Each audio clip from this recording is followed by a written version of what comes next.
And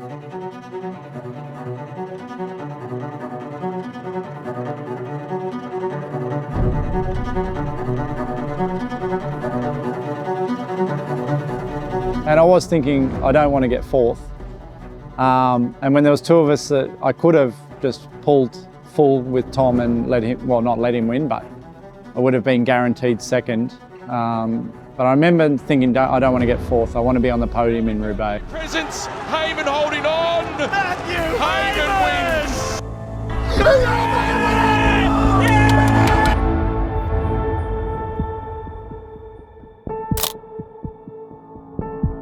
Oh, not really. I just remember being absolutely gutted.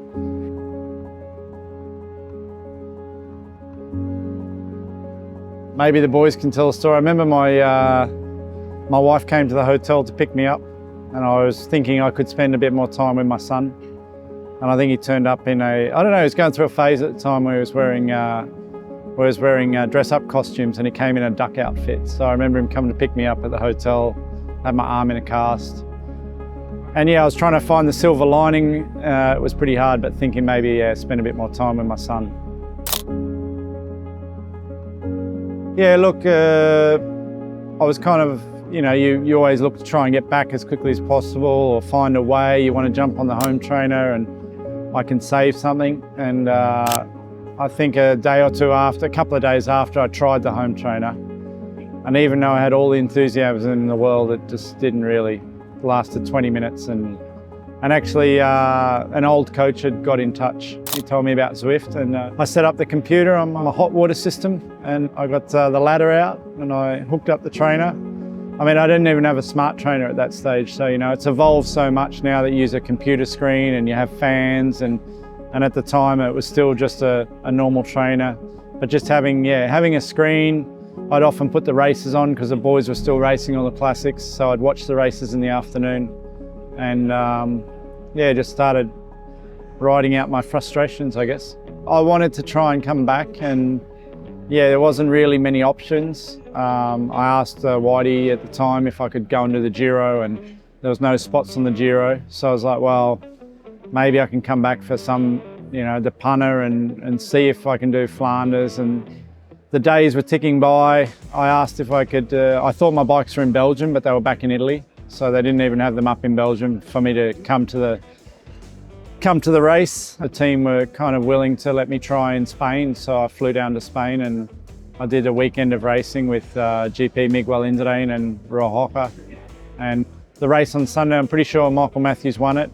And then, I jumped in the car to the airport and was getting updates from Tour of Flanders. My coach actually was pretty, Kevin, he was pretty positive about the races in Spain. I hit some good numbers. Was feeling really good, fresh and good. But, you've got that idea in the back of your head, well, I haven't done all the work. I've missed out on a whole block, so I probably won't be able to go the distance. I had a little bit of a free range. Durbo was there racing well, Kokele were racing well, and they were kind of the leaders. And I was able to see what I could do. But it was more like, see how far I get, use my experience, and then make the call like, okay, I'm dying here, do some work and get out of the way.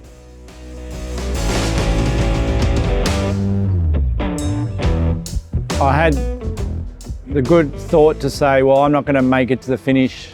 I'm not going to try and push this brake to go any faster, just be here, and every sector I get through is a sector I don't have to fight people to get into. And so at the time it was like, it's a good position to be in. We were there with Magnus Cort Nielsen as well. I got into that breakaway pretty easily. Didn't do a lot of effort to get there, and it was just really just ticking off the sectors, thinking, well, I'm getting closer to the finish without taking too many risks, without having to do any big efforts. And the legs were feeling okay. When we were getting caught, I could hear that there was some stuff going on in the radio, that people were kind of all over the place. I think Fabian was caught out, and the race was pretty hectic behind. So the race opened pretty early in the peloton. I saw Durbo. Durbo was like, he's like, oh, hey Matty, how you going? And then I started attacking, which I don't even know why, really. I thought, oh, well, when these groups come together, there's normally a bit of a lull and I'll try and get away. On the next sector we went into was when Durbo punctured. So then I was by myself again. That was the end of Orchies. And then I think on the next sector after that, Tom tried to thin the group out. He was pretty isolated at that time. We went with 5 into Carrefour de l'Arbre, and that's where I actually missed the corner. I thought it was all done. I was starting to believe to that point. And then when I missed that corner, I kind of thought, well, you're an idiot to start thinking, you know, you deserve a spot in this race.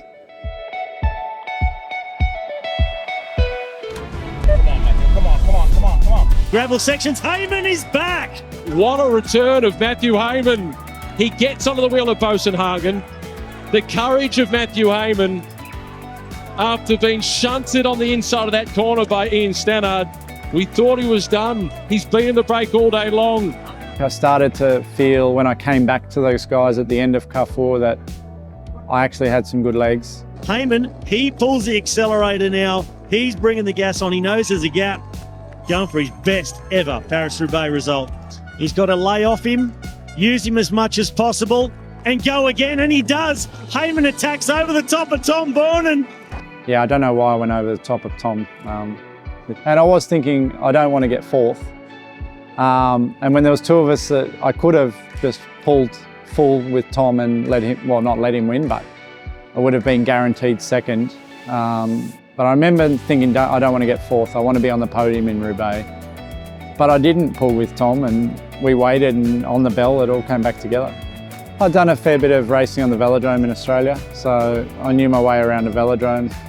I still mucked it up a bit. The track was a bit longer than I thought. I grew up racing on 333 metre track, and it's 400 metres that track, so I did go a little bit early, but yeah, I wanted to use the speed off the bank, and I knew, yeah, you know, again, if you hit out, it's pretty hard to come around on the velodrome. Like, you want to go into turn 3, turn 4. People have to come 3 wide after 260k. Guys don't have a lot of pressure in their tyres. It's pretty hard to go up and around, so I was like, the safest thing is to hit out here, and I just couldn't believe that they weren't coming. It's Matthew Hayman. It's an early birthday present. Hayman holding on. Hayman wins.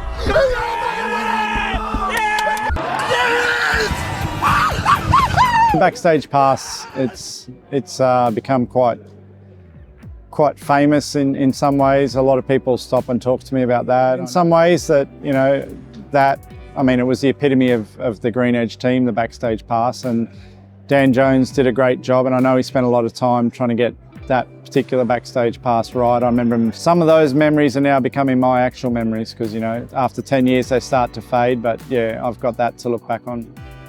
Yeah, look, it solidified my career in many ways. I didn't have to win it. It's a race I loved, I really loved. I mean, it frustrated the hell out of me a lot of times. I've been pretty upset at the end of Roubaix in the past that it didn't go right.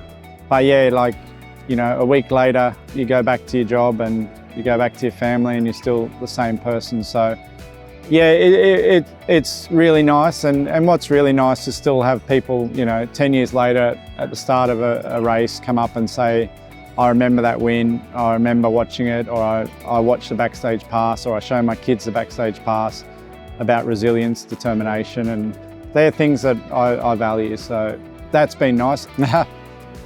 It's at home in the living room, pride of place in the living room, but it does get pushed aside. You know, I've got an 8-year-old daughter and her gymnastics trophies normally go in front of it.